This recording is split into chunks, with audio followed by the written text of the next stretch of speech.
Good evening, everyone. I'm Audrey Chapuis. I'm the director of the American Library in Paris. And before we introduce our legendary speaker this evening, author Stephen Clarke, I just wanted to say a few words about the American Library. May I have a show of hands? How many of you are library members or know the library? Okay, I see, yes, a majority of you. So most of you know that we are the largest English language lending library on the European continent. But what you might not know is that our electronic collection actually rivals our print collection. But you have to go deep sea diving to find some of these resources. So I just want to encourage all of you to ask for help. You can get in touch with us. Our librarians love to show you what we have on offer. We have hundreds of electronic magazines, electronic books, academic journals, industry journals, language learning suite. So this is a time, perhaps, if you can't come into the library, to discover some of those resources. So let me know what you think. And just thank you for being here tonight and supporting the library. And I hope to see you again very soon in the stacks and of course back here in the Zoom room. So please enjoy this evening, and back over to Catherine. Thank you, Audrey. So I have the pleasure this evening of introducing tonight's author, who is Stephen Clarke. Stephen Clarke is a British writer living in Paris. He is the author of the worldwide best-selling Merde series of novels about an Englishman failing to adapt to life in France. He has also written history books such as 1,000 Years of Annoying the French and The French Revolution and What Went Wrong. Tonight, he'll be presenting his latest work of fiction, The Spy Who Inspired Me. Thank you so much, Stephen Clarke, for being here, and over to you now. Okay, thanks. Yes, The Spy Who Inspired Me. Here we are. I'm very fond of the cover, which has its little, I'll talk about the little vignettes on it afterwards. The Spy Who Inspired Me. So, The Spy Who Inspired Me came about because I have always been a bit of a fan of the James Bond books, much more than the films, because especially the early James Bond books before the films, this was Ian Fleming, who for me was in some ways, not always, but in some ways was a bit of a role model, because, you know, he gave up his day job at the bank and went off, and at the age of 43, wrote his first novel, Casino Royale. And I did almost the same. I went off, I didn't have enough money to give up my day job, but I went off and I wrote A Year in the Merde, and it, worked and allowed me to give up my day job. He sat down and he wrote this character, James Bond, which you probably know is named. He chose the name. It's the name of a man who wrote the Book of Caribbean Birds or something like that. So he wrote about this spy who he always claimed was based more or less on himself and his own war experiences. And I enjoyed the books because they were real period pieces. Okay, the first book, Casino Royale, I mean, I know I shouldn't be selling other people's books here, I should be selling my own, but the first book, Casino Royale, is actually a real period piece written in 1953, so just after the Second World War, about this kind of fairly war traumatized English naval officer who's now a secret agent. He thinks the war really ought to be over, and he's not too keen on all this Cold War stuff that's going on and the violence, and he's a tough character, and he comes over to France, which he loves, the north of France, in his 1930s Bentley. None of this flash Aston Martin speed, stuff. A 1930s Bentley he comes over in, and he drives around to his favorite places and goes to his favorite casino. And it's all very quaint and really old-fashioned. And then he gets into the spy mystery. Now, for me, it's an enjoyable book about France just after the war. He's really into, at that time, it's his first book. So he tells us everything about his character, his favorite shampoo, his favorite champagne, Tête d'Aranger. He described, one of my favorite lines from the book is, he says to his colleague, the spy, Vesper Lynd, he says to her, the most difficult thing about caviar is not getting enough caviar. It's about getting enough toast to go with the caviar. I mean, he's the secret agent, but he dishes out these kind of very snobbish life lessons, to this young woman. And it's quite quaint. But then at the end, the important thing for me, it was the end of this book. I don't want to spoil it for you, but the young woman betrays him. She's betrayed him, which is a thing in almost all the James Bond books. You can never trust a woman. They'll always let you down. They're so weak and unreliable. It's terrible. And she betrays him, and then she kills herself and leaves a suicide note explaining how she's betrayed him. And the last line of the book is, he calls London and he says, "The bitch is dead now."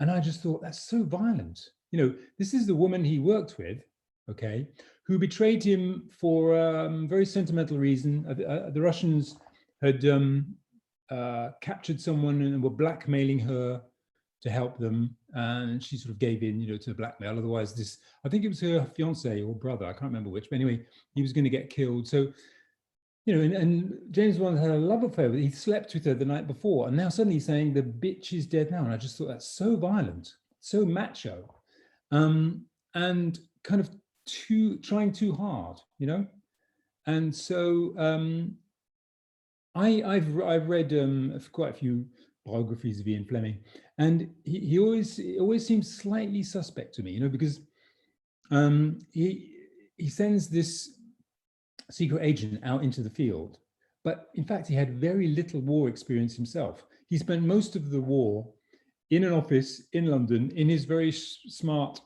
naval uniform with his collar and tie, dreaming up mad schemes that most of them never happened. Like one of his schemes was to bury somebody up to their neck in sand on a Dutch beach and report back on Nazi ship movements.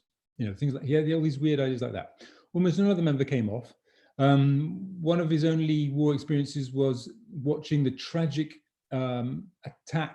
Allied attack, mainly by Canadian troops, on Dieppe, which failed in 1942, which failed miserably. Terrible. But anyway, so he had very little war experience. So, and also it always struck me in all these books that, as I said, you could never trust a woman. Now, I've spent most of my life trusting women. I was brought up mainly by my mother because my parents split up when I was very young. I've worked in education and then publishing, which are two industries where women have always been in positions of power and influence. And I've had my editor has been a woman for years. My agent is a woman. I have I trust these exotic people. Women. So I've always had a problem with that. So I decided to kind of, in a way, to take revenge. So I decided I would have this man here go get sent to, or rather no, he thinks he's just going to watch this mission, which is the mission of this woman here, whose name is Margaux Lynd, right? He thinks all he's going to do is go out on a submarine, brief them a bit about what's been going on in France on the coast, and then he's going to go back home with his cup of tea, sit with his cup of tea, go out for champagne dinner that evening and everything, while she gets on with her mission. However, things go slightly wrong, and he ends up on the beach in Normandy with her. Now, he's the one who knows nothing about spying. She's the one who knows everything. But his attitude is always has always been that, oh, she's this kind of young woman. She can't possibly be tough. As she said, she tells him, admit it, you think women like me are only good for making cups of tea and then keeping up morale in fairly unmentionable ways. And he says, yeah, I admit it, that's what it was like. So she has to drag him round on her mission through occupied France, and she has to teach him the reality of spying, which is not tuxedos and champagne and casinos. In World War II, the reality of spying was dirt. You couldn't change your clothes. You couldn't get a bath. You had to hide in barns. You couldn't wander around saying the name's Bond, James Bond. You had to hide your identity at all costs. So in the book, Margaux, she goes around London looking for secondhand French underwear, because when she goes over to France, they can, she can't go over with her Marks and Spencer's labels in her underwear. If she gets caught by the Gestapo, they're going to look at every single detail of her life, and if they find one hint that she's English, she's dead. I think of all the women spies who were sent from London to France, about 30% of them ended up getting shot or tortured to death or sent to concentration camps. It was a really dangerous job, and that is what he doesn't understand, you see. And so she gives him a crash course, and it's so traumatic that throughout the book you can see that he is kind of dreaming of an alternate spy world where things will be nice and comfortable, and he will be able to dominate all these women and stuff like that. And so you kind of see him dreaming up the future James Bond, right? So I wrote this novel, and so I gave it to my agent, who gave it to my publisher, and my publisher said, "Oh dear, Ian Fleming, we can't make fun of him. Do you realize, we also publish the Bond books. If we make fun of him, they'll take the contract away or something like that, or you just get sued," because apparently the Fleming estate is incredibly litigious, and because of the films and everything. So they said, they didn't dare touch it. And so I thought, well, okay, what I'll do is I'll change his name. His name is Ian Lemming, not Fleming at all. Ian Lemming, which quite pleased me, I must say, the whole Lemming thing. And but they were still scared of it. They thought, it's, you can tell it who it is, who it's meant to be, and it's, you're making fun of him. So I thought, okay, what I'll do is I'll set up my own publishing imprint. I'll get someone, the person who's done lots of my covers before. I've got a couple of them here. She's called Ruth Murray. She's the person who did this fantastic mosaic fresco for my book, 1,000 Years in the French. She did a sort of update of the Bayeux tapestry, and she's done several of my covers since. So I said to her, do you want to do this cover? And she said, great. So she came up with this cover, and we decided on, and it was this sudden freedom. I can do what the hell I want with this book. And so here are her knickers that she goes and gets in London. Okay, the Eiffel Tower, obviously. This is a little Citroen car, which in the 30s and 40s, this was the car that every sort of little provincial doctor and solicitor and lower middle class French person has. So at one point they steal one of these. This is a cigarette case, because in the book, Ian Lemming, of course, he doesn't expect to be going to Normandy. So he's still got his engraved cigarette case with his name on it when he gets there. So he has to bury this thing, and he wants to keep it. But she was saying, look, you can't just, if you get picked up by the Gestapo, you can't have a cigarette case that says to Commander Ian Fleming. You'll get shot. So he has to bury that. And then this, of course, is a Nazi Luger pistol to symbolize the presence of the Nazis. So that's it, really. It's a kind of serious spy book. It's a comedy as well. You'll see. Well, I'll say you see, if you read it, you'll see there are various real life people that come in, and a few fictional characters who sort of appear between the lines. And it's also about occupied France, which has always fascinated me ever since I've been in France, because I've had, I don't know how many arguments with French people about the occupation, and about the pain of the occupation, the moral complication that involves, like Jean-Paul Sartre, one of France's big post-war heroes, and the sort of one of the founders of modern French philosophy. I don't know if you know this, but he actually, during the war, when he wasn't sitting in the Café Flore smoking, he was teaching in the lycée. He accepted a job which became vacant because a Jewish teacher was fired and kicked out. He accepted the job. Meanwhile, his friend Simone de Beauvoir accepted a job working for Vichy Radio, and then Vichy Radio was also broadcasting Nazi propaganda. And this was at a time when listening to the BBC was punishable by death. So, you know, in moral terms, who goes and works for Vichy Radio?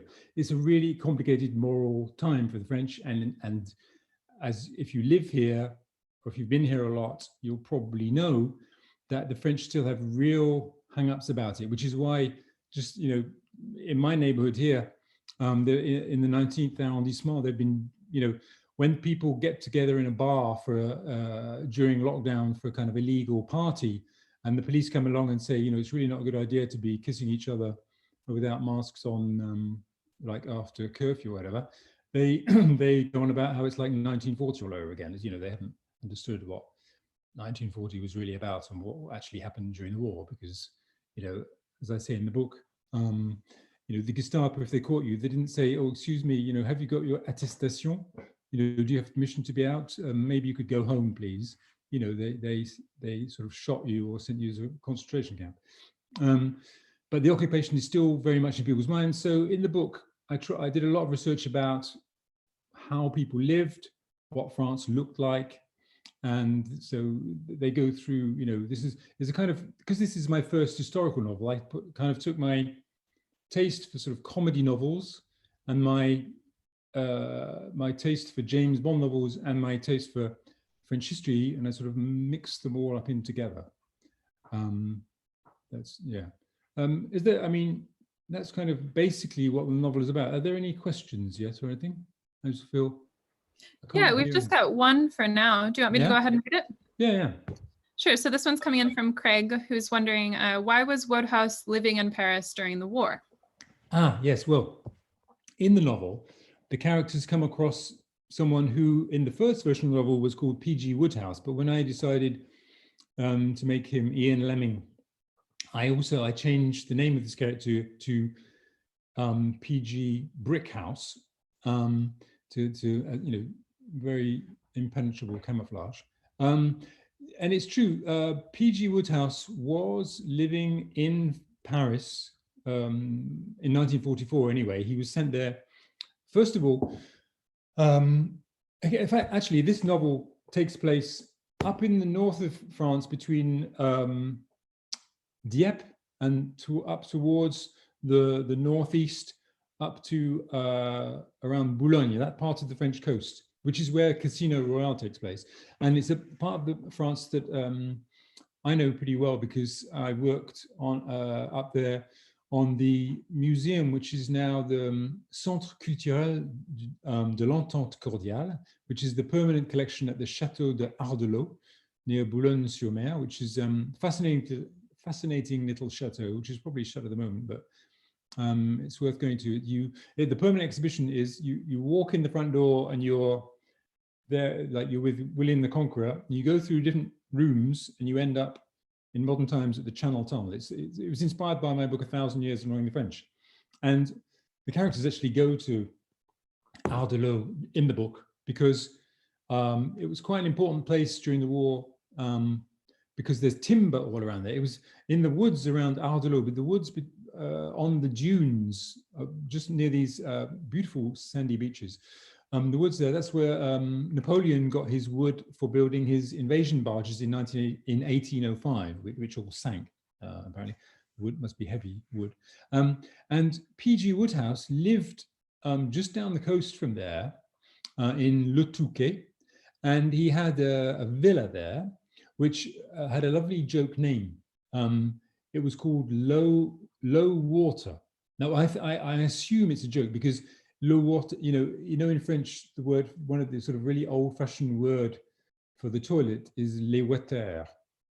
Les water, and I'm sure P.G. Wodehouse chose his name Low Water for that reason. Anyway, he's got this villa, which the characters in the book actually go to, and he was there when the Nazis invaded in 1940, and he and his wife tried to escape. And, you know, as anyone who lives in France knows, during one of these, what the French call les grands départs, and apparently when the Nazis arrived, there was a grand départ. I mean, you know, everyone wanted to get away. So they were all in their cars trying to head south and southwest away from the Nazis. And they got caught up in a traffic jam and they gave up and went home and just waited waited to see what would happen. And they, like all the other Brits living in there at the time, were put, or the men were put into internment. So P.G. Wodehouse was sent to an internment camp in Germany, and there he made a very big error, which we haven't got time to go into. But he actually made some radio. He actually did some radio broadcasts from there, kind of belittling the unpleasantness of being in German internment. And he said he was just trying to keep up morale, but it was very badly interpreted in the UK as sort of treason. And he was quite suspect after the war. But anyway, after that, he was sent to Paris to be in internment. And he was sent to the Hotel Le Bristol, which still exists right near the Palais de l'Élysée. And again, my characters go there. And he was put in a lovely, quite luxurious suite there, quite a nice internment during the war. But the Hotel Bristol is quite an interesting place because it was the only one of the big Parisian hotels which wasn't taken over by the Nazis. And also, during the whole war, the Hotel Bristol hid a Jewish architect in one of the rooms. No one ever betrayed him. And so while he was there, he actually designed all the plans for the refurbishment of the hotel to sort of repay his debts, to express his gratitude. So he survived in that hotel. It was kind of a little hub of resistance there. And Wodehouse was living in the hotel in 1944 when Paris was liberated. My novel takes place in April 1944. So everyone knows the invasion is going to happen. They just, well, there were rumors, and the Nazis were trying to build up the defenses all along the coast, and there were a lot of missions going on to mislead them about where the invasion was going to be. And so it's April 1944. But so when they go into Paris, they bump into P.G. Brickhouse.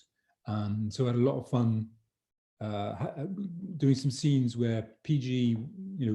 Brickhouse talks just like Bertie Wooster. I love the way Bertie Wooster talks. That sort of beautiful, P.G. Wodehouse novels. Half of it's conversation, just because the way people speak is so beautifully lively and eloquent. So anyway, long answer. That's why P.G. Wodehouse is in the novel. Have you got any more questions? Oh. Yeah, do you want to go ahead and move to some of those? Yeah. Great. Okay, so the next one is coming from Coel, who writes, when you are writing fiction and you include real life people, are there any liability or copyright or permissions issues you have to worry about? Or can you do as you please with them because you are writing in a fictional world? Right, I'm not entirely sure. What I do know is that once, in British law, once they're dead, you can't libel them anymore. So once they're dead, in theory, you can't be sued. However, as I found out, although, touch wood, no one's done anything about it. As I found out, there are some names which are protected. Maybe they're, sometimes these names are copyright. People manage to copyright their names, so you can't talk about them. In France, apparently, it's much more difficult because the people they call les ayants droit, the people who own the rights, like the descendants of people. Apparently, if you say something unpleasant about Victor Hugo, you're liable to get a knock on the door. And there are some people who you can't talk about. But I think if they're living, you can't talk about them without getting into trouble. Unless, the weird thing for me is, the Crown, the royal family, they've got this, obviously have this position where they're just not going to get involved. So, the Crown is about 60% fictional. And probably most of the conversations are 100%, fictional, but they don't get involved. So I would recommend, if you want to write about a real person, a novel about the real person, write about the Queen, or Prince Philip. Prince Philip's probably a funnier person to write about, and there's a lot more jokes there as well. All right, we've got another question from Donna then, who's written, What were your inspirations for the character of the heroine in your novel? Yeah, well, the heroine, Margaux Lynd, well, her name is her surname. Lynd is the name of the first, what came to be called Bond girl, Vesper Lynd, Margaux Lynd. So in part, the fact that she bosses Ian Lemming about is a kind of revenge on behalf of the first Bond girl. And also, my character was inspired by two things really. First of all, the Bond girls kind of, it's a very outdated concept. You know, Ian Fleming was a real product of his generation. So he was like, you know, sexist, vaguely racist. He was like everything ist except feminist, existentialist. You know, he had loads of prejudices, and one of them seems to have been against women. He probably would have had a heart attack if he'd seen Judi Dench playing M. You know, the idea that a woman could be in command of a huge department like that. So in part, I wanted to turn the tables and have Ian Lemming being the Bond girl. He's the one getting bossed about. He's the one, she can't rely on him. You know, several times in the book, she says to him, look, okay, if you want, you know, just sit down and forget about the mission, you know, I'll shoot you now. You know, I can't leave you here, because if I leave you here, the Gestapo will torture you, and I know you're not going to stand up to more than 2 minutes of torture. So, you know, stay here if you want, but I'll shoot you. You know, he's the Bond girl. And the other inspiration really was the whole series of real life World War II spies. There's one of them called Christina Skarbek, who is a Polish woman who, quite well known. She was sent over onto the continent on several missions. Very brave woman, risked her life, you know. There were several of these women who, just like men, were sort of flown over into occupied territory, either parachuted out of an airplane or landed in a field somewhere, and then had to disappear off, you know, and go undercover and work with the resistance. One of the others was an English woman of Indian origin called Noor Inayat Khan. Now she was quite funny. I mean, I deliberately made my woman sort of young and glamorous so that Ian Lemming would make lots of assumptions about her, which were totally wrong. But Noor Inayat Khan, she was quite funny because she was a real life spy heroine.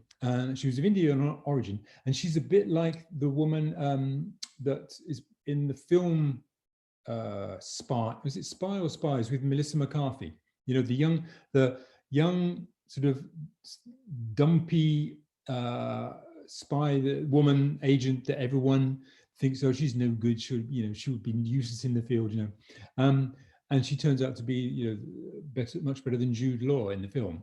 And I like that model. And Noor Inayat Khan was a bit like that. She was this Indian woman. She did the training courses. She wasn't very good at, you know, some of the spying. They were saying, no, you know, she can't, she's physically, she's not able, she's not all that quick, you know, but they really needed people. So they sent her over to France to be a radio operator, which was the most dangerous thing you could do. Because first of all, as I said, having a radio, especially a secret radio, was punishable by death. Secondly, the Nazis very quickly set up radio location systems. So they would send out like 2 lorries, and they would pinpoint the radio signal. And, you know, you could be on the 6th floor of some building in a suburb, hidden away somewhere, and they would find you and drag you out, you know, and shoot you. Well, torture you first and then shoot you. And she she came over and did that. And sadly for her, she was betrayed in a very sort of French way she was betrayed by a fellow agent. She'd got involved in this sort of love triangle with some French spies, and she was betrayed and ended up, I think she died in Dachau. I think she was shot in Dachau, very tragic.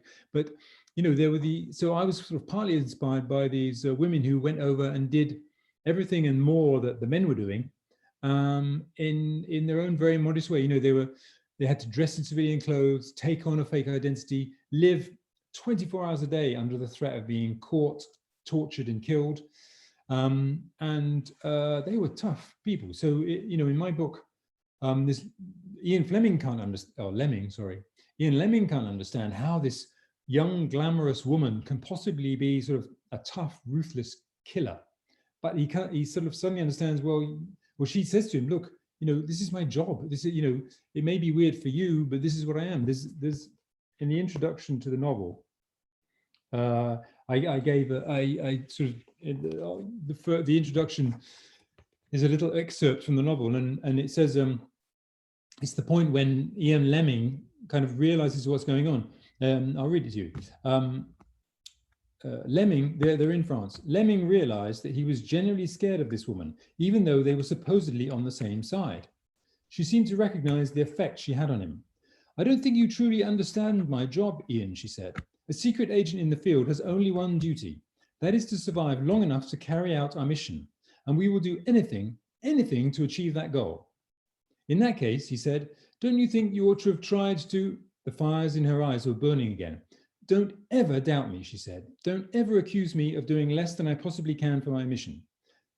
He had frequently thought of himself flatteringly as something of a lady killer.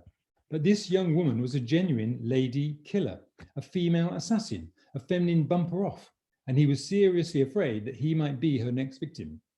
So this is Ian Lemming coming face to face with the idea that a woman, in wartime might actually kill people. For him, it was a big realization, So so the inspirations were twofold then. Another question? Yeah, we've actually got one here from our friend Brian, so I'll go ahead and read that for you.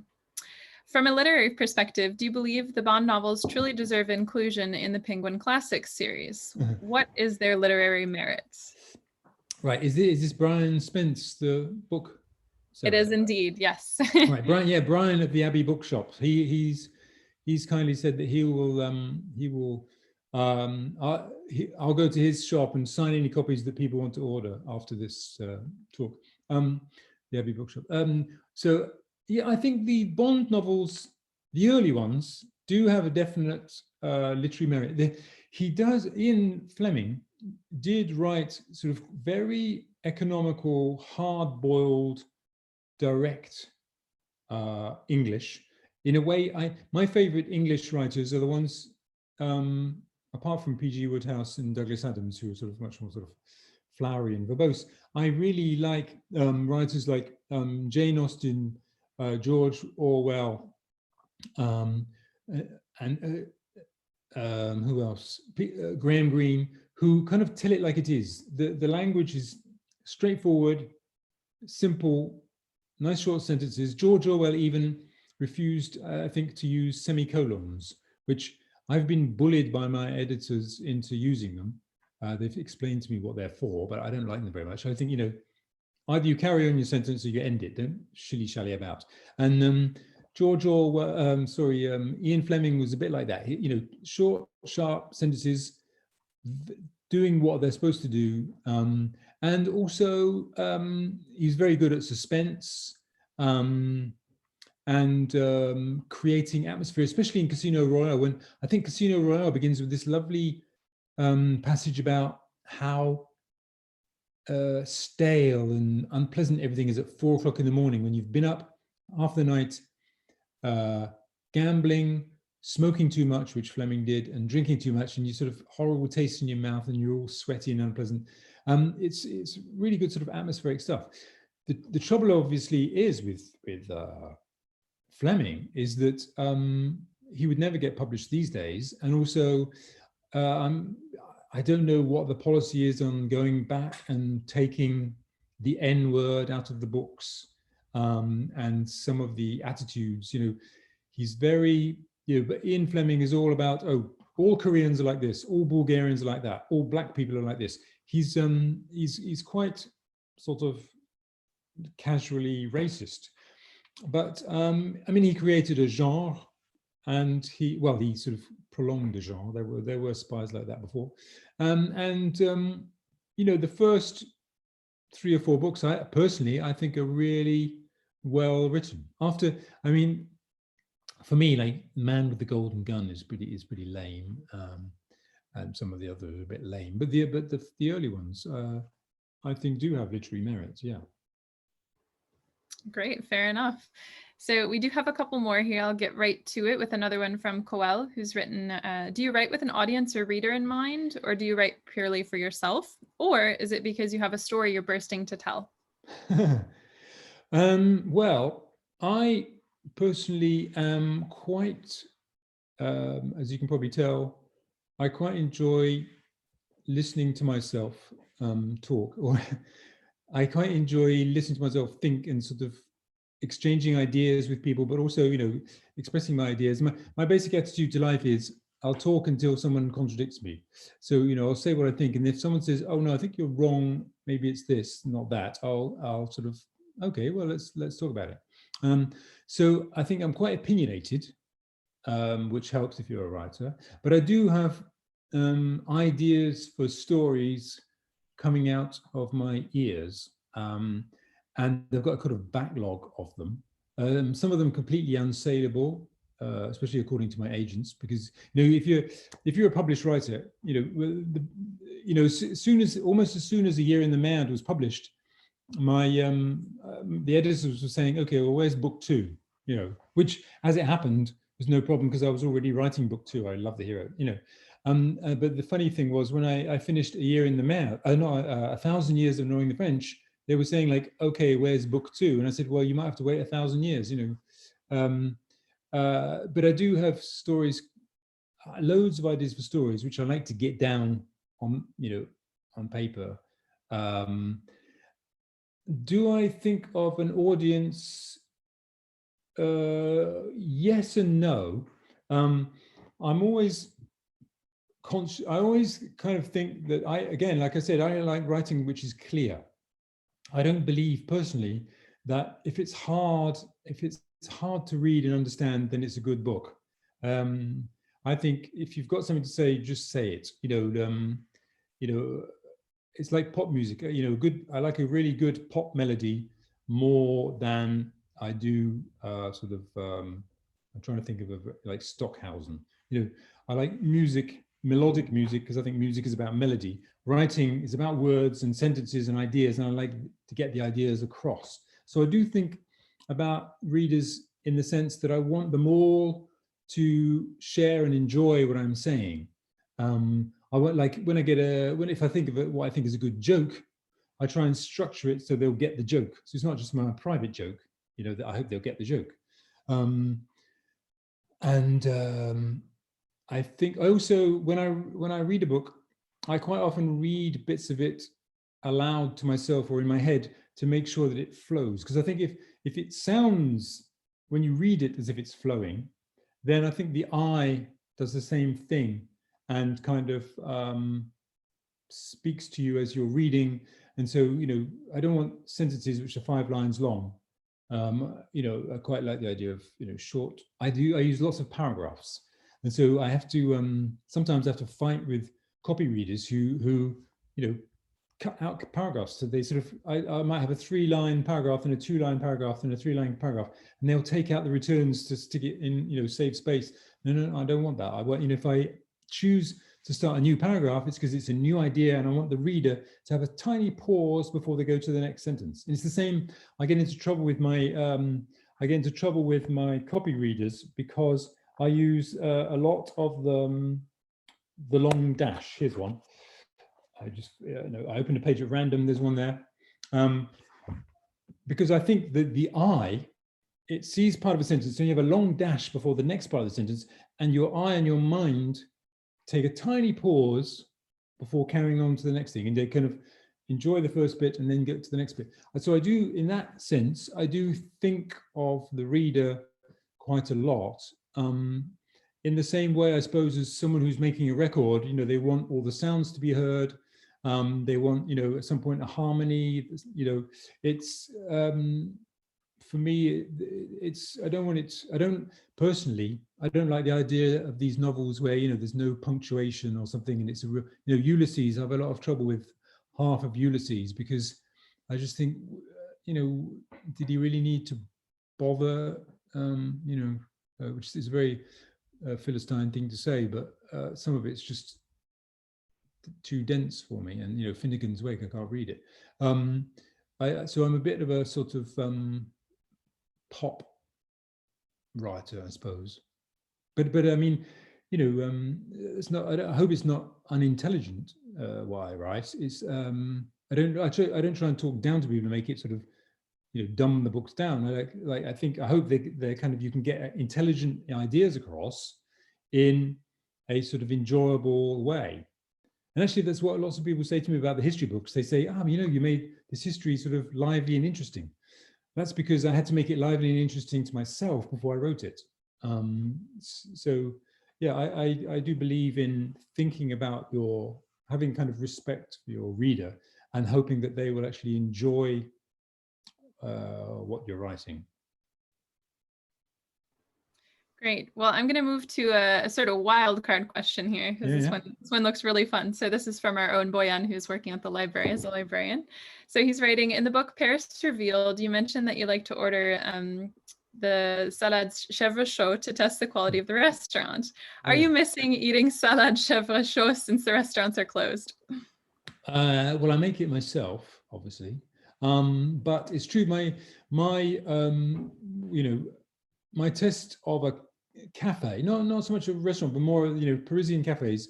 My test of the cafe was, how good is their chèvre chaud? You can tell a lot about a chef and about a kitchen, about how they make chèvre chaud, because in the worst case, they take a piece of square white bread, pain de mie, and they get a slice of goat's cheese, stick it under the grill for about 20 seconds, and it comes out and it's not cooked. It's bad. Oh no, even worse than that. Some of them, I've had them reheated in a microwave, so they're all floppy. That's wrong. So I find that if they've got good bread that has been nicely toasted with good quality cheese actually melted on top in the grill, so when you get it, it's hot and crispy. That is a really good chèvre chaud, and also its quantity as well. So my best one wasn't very cheap, but and I'm not a great fan personally of I'm more of a right bank Parisian than a left bank Parisian. But on the left bank, the Café de Bonaparte always had a really good and very generous chèvre chaud, a nice salad with good vinaigrette. Sometimes also the vinaigrette, you can tell the chef has just squeezed it out of a bottle, it's pre-mixed, which for me is a no-no. So, which is quite surprising from an Englishman who, when I came to France, I didn't know what vinaigrette was. I thought, what are these people doing pouring this liquid on their salad? What is this stuff? So I've come a long way since then. Thank you for being a good sport and answering that one. I knew we would get interesting information out of you there. So back to the questions about the book. I've got one here. So Jean is wondering if you're sort of playing off of Gérard de Villier's spy novels at all. No, because I have to confess, I don't know who Gérard de Villiers is. Who is it? Well, I haven't looked up this individual yet either. Maybe that's something we'll both learn at the end of the program. So I'm not playing off them at all. No, I'm playing off Ian Fleming, obviously. I'm a big fan of Len Deighton's spy novels, although mine is nothing like that. Mine's sort of a comedy spy novel. So I'm playing off more like Ian Fleming also. And one of my big writing heroes is Douglas Adams, who took the sort of dry sci-fi genre and added comedy into it. And I mean, I don't go as far as him. Mine's more of a spoof and more serious slightly, but I like the idea of taking the genre and adding a bit of comedy to it. Great. So I've got another question from Sarah, who's written, for contextual background or history of the occupation, to what extent did you use primary sources or stories from living survivors that you'd met? Well, the biggest help for me was my time machine, which I bought from IKEA, and I managed to put it together.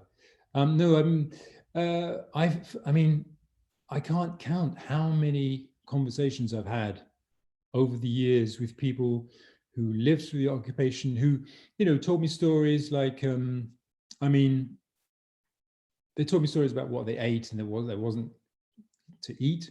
Also, someone I know very well who was young during the war, sat there while her classmates were called out by name and taken away. She never saw them again. You know, I've spoke to that sort of person. I've also had huge rows with people. I had a terrible row not long ago with a woman in the publishing industry whose company, which I won't name, carried on publishing all through the war, when it's sort of generally accepted that if you were a French publishing company and you published all through the war, you didn't get your paper unless the censor, the Nazis, you know, quite liked what you were doing, and which for me is the opposite of quality control, you know. So, and I kind of said this to this person who's working for this you know, who wasn't around in the war, but who went off in this terrible defense of this. And I thought, no, you know, there were people like the writer André Malraux. He kind of put his literary career on hold and sort of published from basements on sort of homemade printers. He, you know, he took a step back and really resisted. And Camus as well was in the resistance. So it was, I mean, that's a terrible thing for a Brit. You know, the moral choice was very simple. You know, people from my family, you know, they went into the army. The women went to work on the land or looked after evacuees. The men went into the army or the Air Force or whatever. It was very simple. For French people, it was like, what do? Do you run, do you listen to General de Gaulle and try and escape? Do you try and escape to the south of France, which is unoccupied? Do you join the resistance? Do you do nothing? What do you do? So they had a much, you know, more complex time of it. But I've had big rows with people who try to defend, you know, not collaborating really. I mean, for me, if you're working in the war, if you're, you know, and you're under the Nazi regime and you're working with them, in my opinion, it's kind of, I like to think that, I mean, obviously, again, I cannot say what I would have done during the war, but I like to think that if I'd been French, I would have tried my best to get on a boat in Brittany and get over and join up with de Gaulle. And, you know, even if I'd only been a translator or making chevre chaud in the kitchen, I wouldn't have wanted to hang about and, you know, compromise myself. I think I might just have been a complete coward and done the opposite. I don't know. But you can have these really, really heated arguments with people now about what happened 80 years ago, which is quite an exceptional situation, I find, because when you talk to Germans, you know, it's even, you know, about either East Germany or the Nazi period, you know, basically they agree, you know, and people say, yeah, my grandfather did terrible things and I admit it, and, you know, but here it's much, much more complicated. So speaking to people was very important for my book, but also I did a lot of photo research. There are loads of great photos of occupied France, which I found very informative, I must say, what it actually looked like at the time. And, you know, all these buildings that it had, the sort of the signposts. There are seven in my book, these German signposts sending the troops to various administrative places with very long German names. You know, they were stuck up all over the place, and flags everywhere. You know, there were so many different sorts of Nazi flags all over the place. It must have been utter hell. But visually, it was also a very striking time. But for me, the most interesting thing was the moral complexity of it all, and all these people who had to take these incredibly difficult moral choices. You know, should I leave my family and run away? Should I try and take them with me? What should I do? It was a really tough time, which is why you can have these big arguments with people. So I'm getting a few questions that are sort of along the same lines here about whether we're going to see more history books from you. So this is sort of the what is next question. Some people are wondering if there going to be more Merd in the pipeline. A nice so, image. Well, that was my rewording of it. They asked a bit more diplomatically, but yeah. So, and then there's one about, you know, what is your current project? So I'll go ahead and pass that off to you and let us tell you what's next. Yes, well, my current project, something that's coming out quite soon, is I've been working recently with a stand-up comedian called Diane Forrest, an American woman. She's 86 years old. She's had practically every disease. It's like serious disease, you know, half a lung has gone to cancer. Bits of her heart keeps getting sort of pumped up and unclogged and replaced and whatnot. But she's a stand-up comedian, and she gets up on stage. She had a vertebrae collapse. One of her vertebrae collapsed. She had to have it pumped full of cement and everything. And then she was on stage like 2 days later under painkillers. You know, she's this amazing performer. And so I worked with her. I kind of wrote most of a stage show for her with sort of jokes, and I like writing funny song words, and so jokes and song words. And it's called Swinging on the Seine. And we performed it a couple of times in 2019, a few times in Paris, and then we went to New York, and we were supposed to be going back in 2020 to New York to perform it, but that didn't happen for obvious reasons. And so I've kind of ghostwritten her autobiography, which is coming out on February the 14th, which is called I Did It My Ways.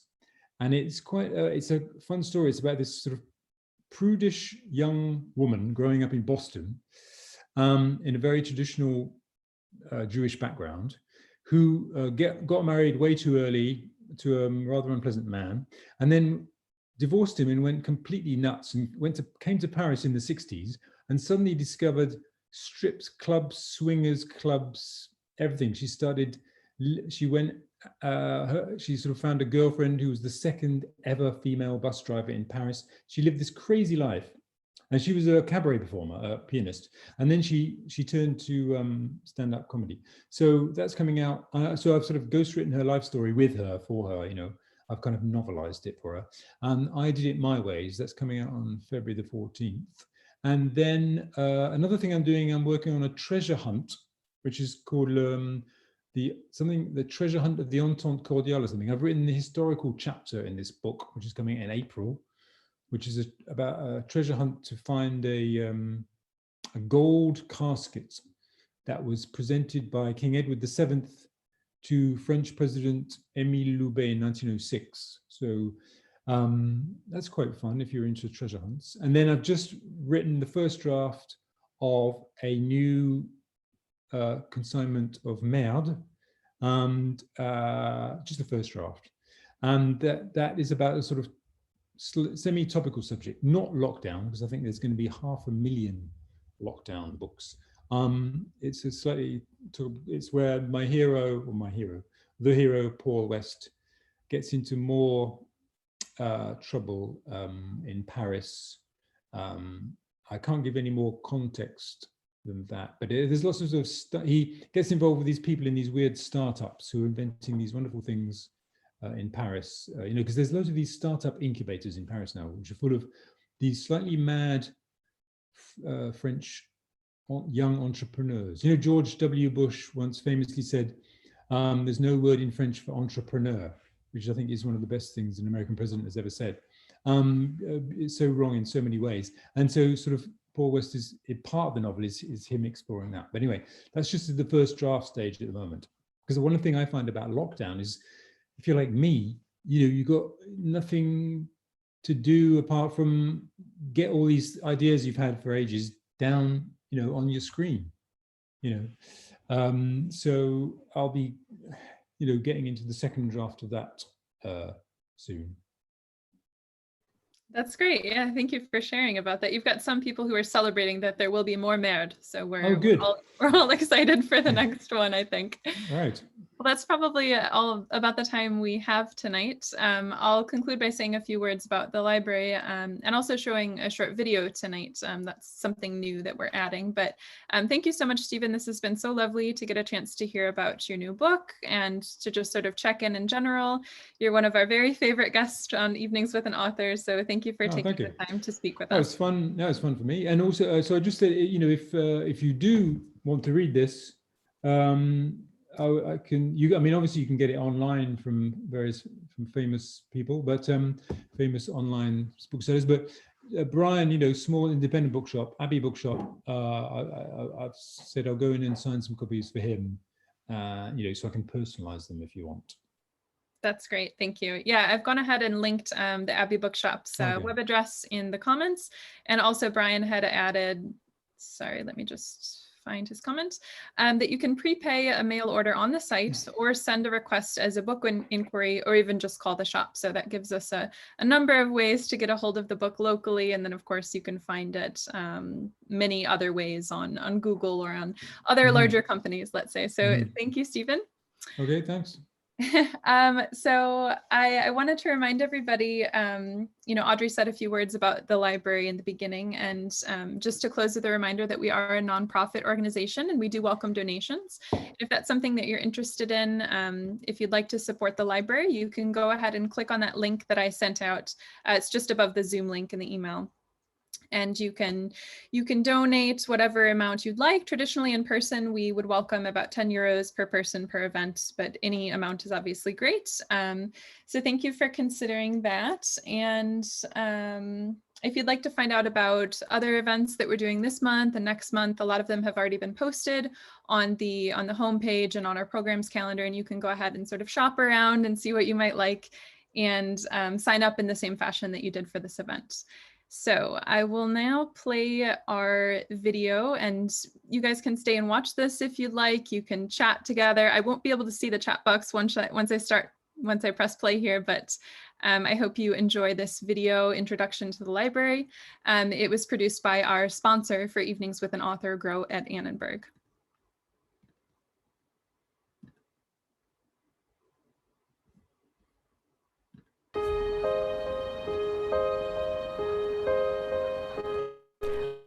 Welcome to the American Library in Paris. Bienvenue à la Bibliothèque Américaine à Paris.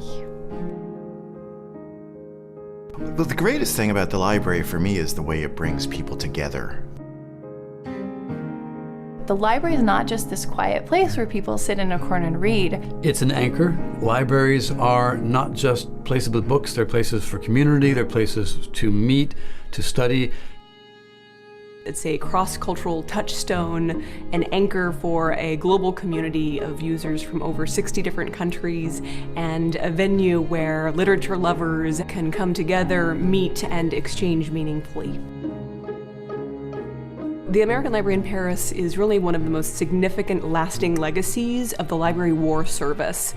During World War I, the American Library Association and the Library of Congress coordinated a nationwide effort to send millions of books to soldiers serving abroad. The library has been tied to literary Paris for as long as we've been in existence. Gertrude Stein and Ernest Hemingway wrote for our newsletter. Henry Miller was a frequent patron. He even wrote us asking us if we had books about Zen Buddhism. It's something that we're incredibly proud of. From our inception, the library has been extremely committed to protecting our patrons' access to information and to books. During World War II, librarians convened a clandestine lending service to our Jewish patrons. During the Red Scare, librarians barred the doors to censors, and we launched a curbside lending service during the pandemic to ensure that our readers had access to books. From the beginning of our history, the library has been offering story hours for children. And now we have about 250 programs a year for children and teens. There are so many cultural programs. They're really at the heart of what the library does, and they're just as important as the books on our shelves. We have community-led book groups. We have author-led writing workshops. We have a visiting fellowship program for rising authors and a writer-in-residence program for more established authors. We also have a series called Evenings with an Author. Thanks to all of you, American Library of Paris patrons and supporters, for coming out tonight. It's really wonderful to be back here. My favorite program is Evenings with an Author. I've participated many times. Everyone from Ta-Nehisi Coates to Alice Kaplan has spoken here. There's a real sense of exchange and dialogue and fun and communion at the American Library. Project 100 is our centennial campaign. Thanks to our community as well as leadership gifts from our Board of Trustees, we've been able to expand the Children's and Teens Library, add an additional group study room, and refresh the collections. I think the American Library in Paris has an incredibly bright future. It's really an open place that welcomes dialogue. It's a place where American and French culture mix. You feel like part of something. From the time I arrived here, I just had a sense of being part of a multicultural community that loves books. I like this library for the people. The people, to me, are what make the library great. It honestly makes me feel hopeful about humanity when I meet the children who come here. They're incredibly thoughtful about the world, they're interested, they're exchanging, they're communicating, and I feel like if our future is made of readers, then we have a bright future.